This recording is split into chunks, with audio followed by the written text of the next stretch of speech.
ஆழ்தூக்கும் அரசியல் பாஜக விசஸ் அதிமுக. திரு புகழேந்தி இபிஎஸ் பிடிக்கலன்னு இவங்கெல்லாம் போறாங்க அப்படின்னா, புதிதாக வந்தவங்க சொல்றது வந்து அம்மா வழியில கட்சியை நடத்துவது இபிஎஸ்ன்றாங்க. அதையே நீங்க பார்க்க மாட்டீங்க சார்? எனக்கு ரொம்ப வருத்தம் கார்கே. ரொம்ப நேரமா நானும் பாக்குறேன். நீங்க ஏதோ எடப்பாடி அணி, அவர் ஏதோ அதிமுகவில் பற்று இருக்க மாதிரியே கேள்வி எல்லாம் கேட்டுட்டு இருக்கீங்க சார். அவர் திமுகவோட சேர்ந்து ஜாயின் பண்ணி 2-3 நாள் ஆகி போச்சு சார். திமுகவுக்கும் எடப்பாடி அணிக்கெல்லாம் ஒன்றும் வித்தியாசம் கிடையாது. அவர் முதல்வரே சொல்லிட்டாரு, எல்லாம் சேர்ந்து பயணிப்போன்ட்டாரு. அதையெல்லாம் அவர் ஒத்துக்கிட்டு போயிட்டு இருக்காரு. நீங்க போய் இப்ப போய் அவர் ஏதோ அதிமுகவில் இருக்கிற மாதிரியும் அதிமுகவை சார்ந்தவர் மாதிரியும் ஏதோ பேசிட்டு இருக்கீங்களா சார்? சொல்லுங்க, நியாயமா சொல்லுங்க பாப்போம். அது கிடையாது சார், முடிஞ்சு போச்சது. நீங்க கிடையவே கிடையாது. இனிமேல் அவர் அம்மா பேரை தலைவர் பேரை சொல்றதுக்கெல்லாம் அவருக்கு யோகியதை கிடையாது. நீங்க வந்து அவர் போய் இனிமேல் திமுகவோட சேர்ந்தாரு, திமுகவோட இருக்காரு அவரு. அது வந்து திமுக ஏத்துக்குச்சு. இந்த குற்றச்சாட்டு இவ்வளவு இல்ல சார், இந்த குற்றச்சாட்டு இவ்வளவு நாள் வச்சாங்களே, ஓபிஎஸ் வச்சாங்க. என்னன்னு அவர் திமுகவின் பி டீம், பாஜகவின் சி டீம் கலை தான் சொன்னாரு. பழைய டிபேட்ல சொல்லிருக்காரு. கரெக்டா சொன்னாரு. இப்போ சொல்லும்போது முதல் ரவுண்ட்லயே நானு அப்பப்போ மாத்தி எப்படியாவது முதலமைச்சர் ஸ்டாலினை தொடர்ந்து முதல்வர் பதவியில உட்கார வைப்போம், பெண்கள் ஓட்டெல்லாம் திரட்டுவோம், பாடுபடுவோம்னு சொன்னது சீனிவாசன். இப்ப நீங்க சொல்லுவீங்க வயசு கோளாறுன்னு. ஆனா நான் அப்படி சொல்ல முடியாது. அவர் இளைஞர் தானே, நான் ஒத்துக்கணும் நான் அவரை. அப்புறம் நத்தம் சீனிவாசன், அப்புறம் அவங்க எல்லாம் பாருங்க, நம்ம கேபி முனுசாமி எல்லாம் வயசு என்னன்னு நீங்களே கவனிங்க. ஆனா நான் என்ன சொல்றேன், அவர் சீனிவாசன் சொன்னதான் நடக்குது. முதலமைச்சர் ஸ்டாலின் தொடர எல்லா ஏற்பாடுகளையும் இவர் செய்ய ஆரம்பிச்சாச்சு. நீங்க அந்தந்த வழக்குகள் எல்லாம் வாபஸ் ஆகும், ஊழல் கேஸ் மீது நடவடிக்கை எடுக்கப்படாது. ஆகவே இரண்டரை கலந்து ஒரு பெரிய சரித்திர சாதனையை தமிழகத்தில் திராவிட பாரம்பரியமே இல்லாமல் அழிக்கும் முயற்சியில் அருமை நண்பர் எடப்பாடி பழனிசாமி இறங்கிவிட்டார். ஏங்க நான் கேட்கிறேன், ஆரம்பத்திலிருந்து 2 பேர் மாறு தட்டி பேசிக்கிறாங்களே, கட்சியை விட்டு போனது அங்கிருந்து அங்க. கலை சொல்றாரு ஓபிஎஸ் இருந்து ஒரு ஆள் போனாரான்னு. நீங்க ஏன் சார் எங்களை வம்புக்கு இருக்கிறீங்க? பிஜேபி தலைமையில போயிட்டாங்க, அது குற்றச்சாட்டு. எடப்பாடி பழனிசாமி கௌதமியையும் காயத்ரி ரகுராமும் கொண்டு விட்டார், அது குற்றச்சாட்டு. நடுவுல ஓபிஎஸ் ஏன் வாராட்டிட்டு இருக்கீங்க நீங்க? என்ன விஷயம் சொல்லுங்க பாப்போம். இங்க இருந்து போகல, அங்க ஆளே இல்லைன்னு சொல்ல வர்றாரு சார். ஐயோ சார், நாங்க ஒண்ணுமே இல்ல. நாங்க இங்க இருக்க இடத்துல தான் இருக்கோம். நாங்க அம்மாவோட தலைவரோட தான் பயணிக்கிறோம். எங்களதான் பி டீம். நாங்க தெரிஞ்சு போச்சு இல்ல. இப்ப சீட்டு மாத்தின வாரத்துல இருந்து யாரு பி டீம்னு இன்னைக்கு அட்டகாசமா போயிட்டு இருக்க. ஒரே மகிழ்ச்சியா இருக்காரு. முதல்வரும் எதிர்கட்சி தலைவரும் சேர்ந்து பயணிப்போம்ட்டாரு, இவரும் ஒத்துக்கிட்டாரு. அதுதான் நடக்குது. அப்புறம் என்ன, கார்கே தந்தியில உட்கார்ந்துக்கிட்டு அவர் ஏதோ தனியா அதிமுக அணியில இருக்க மாதிரியும் அதை ஸ்டாண்ட் பண்ணி பேசிட்டு பாருங்க. அதாவது பாஜக வெற்றி பெற போகுது அப்படின்னு கணிப்புகள்லாம் வந்துட்டு இருக்கு. இந்த சூழல்ல அதிமுகவோட போறாங்கன்னா அப்ப தமிழ்நாட்டுல அவங்க யாரோட இருக்காங்க? இபிஎஸ் போய் சந்திச்சு சேர்றாங்க சார். யாரு சேர்றாங்க? நான் சொன்னேன், நடிகர்கள் கௌதமி, காயத்ரி ரகுராம், ஃபாத்திமா அலி. ஆமா சார், கரெக்டா சொல்லிட்டீங்க. நீங்க 2 பேருமே மக்களால் தேர்ந்தெடுக்கப்பட்டவர்கள், மக்களுக்கு தெரிந்தவர்கள் சார். இல்ல மக்கள் இல்ல, எல்லாரும் தெரிந்தவங்க தான். ஒரு நேரத்துல திராவிட முன்னேற்ற கழகம் வடிவேலையும் குஷ்புவையும் நிறுத்தி தேர்தல் நடத்தி பார்த்துச்சு. மக்களுக்கு தெரிஞ்சவர்கள் தான். என்ன நடந்தது நாட்டுல?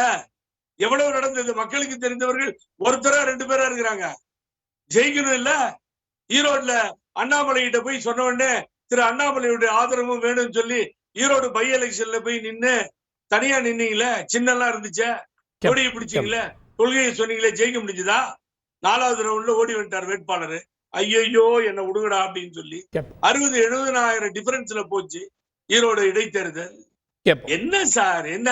அதாவது அதெல்லாம் தெரிஞ்சுதான் தன்னை தானே காப்பாற்றிக் கொள்ள ஒரே வழி, முதலமைச்சர் ஸ்டாலின் அவரிடம் சரண்டர் ஆகணும்.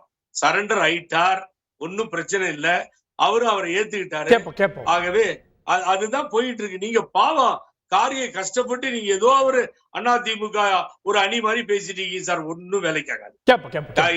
இங்க ஒண்ணு திராவிட இயக்கம் தெரிந்த கௌதமியும் காயத்ரியும் வந்துடல, அதையெல்லாம் வச்சு ஒரு விஷயமாவே பேசாதீங்க. கேட்போம். நான் திரு கலைட்ட தனி நபர்களாக இப்போ நீங்கள் வந்து பிரபலமானவங்கன்றீங்க. இந்த பிரபலமானவர்கள் தனி நபர்கள், இவங்களை சேர்த்து என்ன கிடைக்க போகுது அப்படின்ற கேள்வி எழுப்புறாரு. அவங்க பின்னாடி ஒரு கூட்டமோ இப்போ வந்து ஒரு பாஜக ஒரு மாவட்ட தலைவர் வந்திருந்தா அது வந்து ஒரு வேல்யூவாக இருக்கும். இவர்களை சேர்த்து என்ன கிடைக்க போகுது அதிமுகவுக்கு? ஏங்க நிர்மல்குமார் ஐடி விங் செக்ரட்டரி நிர்மல்குமாருக்கு அடுத்து இப்போ வந்து அன்பரசு 12 பேரோட போய் அதிமுகவில் சேர்ந்திருக்காரு. அவர் ஐடி விங் செக்ரட்டரி அவர் தான். அங்கே இருந்து விலகி போய் அங்கே சேர்ந்திருக்காரு. இவங்கெல்லாம் முக்கியமானவங்க இல்லையா உங்களுக்கு? யார் முக்கியம்? ஏங்க இந்த அதிமுகலேருந்து திமுக போனவங்க லிஸ்ட்டை நண்பர் புகழேந்தி படித்தார். அதில் யாருமே ஒற்றை தலைமை வந்த பிறகு போனவங்க கிடையாது. ஒற்றை தலைமை வந்த பிறகு மற்ற கட்சிகளில் இருக்கவங்க தான் அங்கே போய் சேர்றாங்க. டிடிவி தினகரன் அவர்களுடைய கூடாரமே காலி ஆயிடுச்சுங்க. எல்லா மாவட்டங்கள்லையும் ஒட்டுமொத்த நிர்வாகிகளும் போய் அதிமுகவில் போய் சேர்ந்துக்கிட்டாங்க. ஆங்கிலத்தில் ஒரு பழமொழி இருக்குது, ஆல் ரோட்ஸ் லீட் டு ரோம்னு சொல்லி. அது மாதிரி தமிழ்நாட்டில் எல்லா தெருக்களும் ஒன்று பசுமை வழி சாலையை நோக்கி போகின்றன, இல்லாவிட்டால் சேலத்தை நோக்கி போகின்றன. அதானுக்கு இன்னைக்கு ட்ரெண்டு. பசுமை வழி சாலையில தான் அமைச்சர்கள் இருக்காங்க, திமுக அமைச்சர்கள் இருக்காங்க. யாருங்க எதிர்த்து? ஏங்க திமுக எதிர்த்து போராடுறது யாருங்க? சட்டமன்றத்தில் இன்னைக்கு நடப்பு கூட்டத்தொடரில் யார்? எடப்பாடி அவர்கள் பேசுகிறத அவங்க வந்து இது கட் பண்ணுறாங்க, நேரலையிலேருந்து கட் பண்ணிடுறாங்க, பயப்படுறாங்க. எடப்பாடி பேசுகிற எதிர்க்கட்சி தலைவர் பேசுகிறது மக்கள் மத்தியில் போனால் நமக்கு ஆபத்துன்னு பயப்படுறாங்க. யாருக்கு பயப்படுறாங்க? அங்கே இருக்க 4 பாஜக எம்எல்ஏக்கு பயப்படல, அங்கே இருக்கிற 3 ஓபிஎஸ் எம்எல்ஏக்களுக்கு அவங்க பயப்படல. அவங்க பயப்படுறது அதிமுகவினுடைய பொதுச் செயலாளர் எதிர்க்கட்சி தலைவருக்கு பயப்படுறாங்க. அவர் எழுந்து பேசினா நேரடியாக கட் பண்றாங்க. அதைத்தான் சார் அதை என்ன கேக்குறாங்க, முதலமைச்சர் பரிந்துரையில சபாநாயகர் வந்து எதிர்க்கட்சி துணைத் தலைவருக்கு சீட் ஒதுக்குறாரு. அதை தான் குற்றச்சாட்டு வைக்கிறாங்க. அதிமுக அதை ஏத்துக்கலாமான்னு கேக்குறாங்க. ஏங்க அது எதுக்குங்க? எதுக்கு ஒதுக்குறாரு? எங்க பாஜகவும் திமுகவும் மறைமுக அண்டர்ஸ்டாண்டிங், அவங்களுக்குள்ள தான் சண்டை. ஆளுங்கட்சி திமுக, எதிர்க்கட்சி பாஜக, இந்த 2 பேரும் சித்தாந்த ரீதியாக அவங்களுக்குள்ள சண்டை நடக்குது. அந்த சித்தாந்த போர்க்களத்திலிருந்து அதிமுக அவங்க விலக்கி வைக்கிறது அவங்களுடைய 2 பேருடைய அண்டர்ஸ்டாண்டிங். அதுதான் பாஜகனுடைய ஊதுகுழலாக மாறின நண்பர் புகழேந்தி அவர்கள் அதுதான் சொல்றாரு. பாஜக திமுகவோட சேர்ந்துட்டாங்க அதிமுகன்னு. அதிமுகவை பார்த்தேங்க திமுக பயப்படுது. அதுவும் பாஜக விட்டு வெளியே வந்த அதிமுகவை பார்த்து திமுக ரொம்பவே பயப்படுது. அவங்க ட்ராமாங்கிறாங்க, நீங்கள் விலகி வந்த ட்ராமா ஒன்று சேர்த்துக்கிறீங்கிறாங்க. பாஜக 3வது அணி அமைக்கக்கூடிய முயற்சியில் இறங்கின போது கூட இவங்க சொல்லிகிட்டே இருக்கிறாங்க. பாவம், நான் புகழேந்தி அவர்களை பார்த்தா எனக்கு பரிதாபமாக இருக்குது. இந்த காணாமல் போன அரசியலை விட்டு வழக்கொழிந்து போன காணாமல் போன இந்த பாவம் இவங்களையெல்லாம் கூப்பிட்டு வச்சு பாஜக தேடி கண்டுபிடிச்சி கட்சியில் சேர்க்குறாங்க. ஆனால் ஓபிஎஸ்க்கும் தினகரனுக்கும் இன்னும் அவங்க இருங்க, இன்னும் அவங்க வெயிட்டிங் லிஸ்ட் தான் வச்சிருக்காங்க. கிரீன் சிக்னல் கொடுக்கல, அவங்களுக்கு RAC கூட கொடுக்கல. யாரோரையே பேசிட்டு இருக்காங்க. ஆனா இவங்க டெல்லிக்கு போறதுக்கு பெட்டி படிக்கோட ரெடியா காத்துட்டு இருக்காங்க.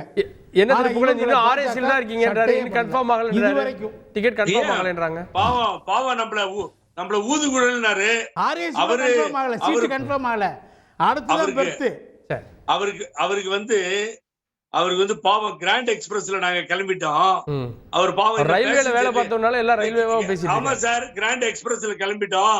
அவர் பாவம் ஓடாத பேசஞ்சர்ல உட்கார்ந்துட்டு இருக்காரு. என்ன ஊதுகுழல்னாரு. அவர் பழனிசாமி ஜால்ரான்னு ஊரே சொல்லுது. யார நம்ம கலைய ஊர்ல போறவரெல்லாம் சொல்ல ஆரம்பிச்சுட்டாங்க, பழனிசாமி ஜால்ரா கலை அப்படின்னு. நான் என்ன கேக்குறேன், இப்ப இங்க இருந்து வந்தவங்க எல்லாம் சரியில்லை. அங்க இருந்து ஐடி விங்ல இருந்து வந்தாங்களா? ஐடி விங்ல இருந்து வந்தவங்க ஏத்துக்கலாமா? ஐடி விங்ல இருந்து வந்தவங்க டீமை லீட் பண்றாங்க. நிர்மல்குமார் சாதாரண ஆளா? அல்ல, நான் கேக்குறதுக்கு பதில் சொல்லுங்க கார்கே. இங்க இருந்து போனா அவங்க வந்து சரியில்லை, அவங்க வந்து ஃபீல்ட் அவுட். அங்க இருந்து வந்தா ஃபீல்டுல இருக்க பேட்ஸ்மேன். என்னங்க இது? ஏங்க அது 2 கருத்தையும் இவரே சொல்லிக்கிறாரு. நான் அதான் நீங்க ஆரம்பத்திலே அழகா சொன்னீங்க கார்கே, ரொம்ப அழகா. போறாங்க, கட்சி விட்டு போயிடுறாங்க, வராங்கன்றது ஒரு இயல்பு அப்படின்னு கொண்டு வந்தீங்க. அத அவர் ஒத்துக்கல. அவர் என்ன பண்றாரு, ஊதுகுழலுக்கு போறாரு, ஜால்ராக்கு வராரு. அங்க இருந்து வந்தா நல்லவங்கன்றாரு, இங்க இருந்து போறவங்கள கெட்டவங்கன்றாரு. செய்திகளை உடனுக்குடன் தெரிந்து கொள்ள உடனே சப்ஸ்கிரைப் பண்ணுங்க.